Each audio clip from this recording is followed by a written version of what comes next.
Assalamualaikum warahmatullahi wabarakatuh.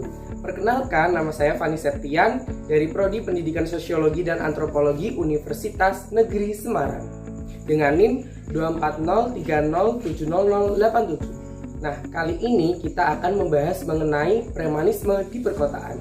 Apa sih premanisme itu?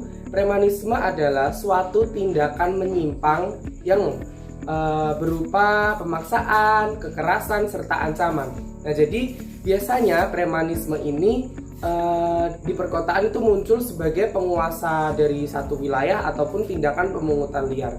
Kenapa premanisme itu sering terjadi di perkotaan? Karena di perkotaan itu merupakan tempat yang sangat subur bagi premanisme karena adanya kepadatan penduduk serta kesenjangan sosial dan juga lemahnya norma sosial. Nah, kemudian ada beberapa faktor yang menyebabkan adanya premanisme di perkotaan. Yang pertama yaitu ada kemiskinan, yang kedua ada kesenjangan ekonomi, yang ketiga ada pengangguran, serta ada urbanisasi yang keterampilannya kurang memadai. Selanjutnya, saya akan mengaitkan premanisme ini dengan teori. Saya mengambil teori dari teori perspektif sosiologi, yakni menurut teori dari Bapak Emil Durkheim dan juga Bapak Robert K. Merton. Menurut Emil Durkheim ini adalah di mana kondisi melemahnya norma sosial. Jadi perubahan sosial ini dapat menyebabkan manusia itu kehilangan pedoman hidupnya. Nah, jadi Robert K. Merton ini mengembangkan yaitu menjelaskan bahwa tujuan yang akan dicapai itu tidak melalui secara yang sah. Jadi individu ini akan melakukan tindakan menyimpang untuk mencapai tujuannya.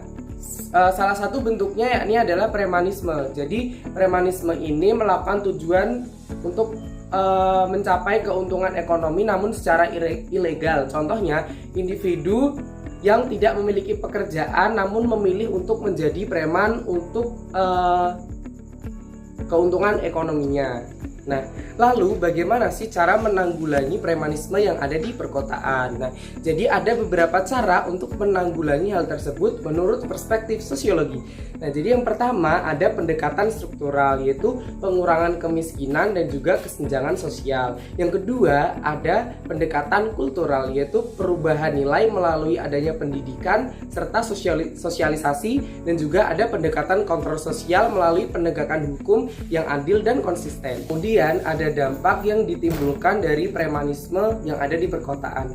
Yang pertama adalah mengganggu ketertiban umum. Yang kedua adanya menimbulkan rasa takut dan tidak aman, kemudian menghambat aktivitas ekonomi yang kecil serta memperlebar konflik sosial. Nah, teman-teman, jadi saya akan mengambil kesimpulan. Jadi premanisme ini bukan hanya sekedar tindakan perilaku menyimpang ataupun perilaku kriminal. Namun premanisme ini merupakan fenomena sosial yang lahir dari adanya ketimpangan struktural serta lemahnya kontrol sosial, juga adanya pelabelan. Jadi pada perspektif sosiologi ini, premanisme itu bisa dipahami secara lebih komprehensif. Nah, jadi penanganannya itu agar tidak hanya bersifat represif, namun juga bisa lebih efektif dan juga preventif. Saya ucapkan terima kasih. Hanya itu materi yang bisa saya sampaikan. Jika ada kata atau kalimat yang kurang berkenan ataupun salah kata, saya minta maaf sebesar-besarnya. Saya akhiri. Wassalamualaikum warahmatullahi wabarakatuh.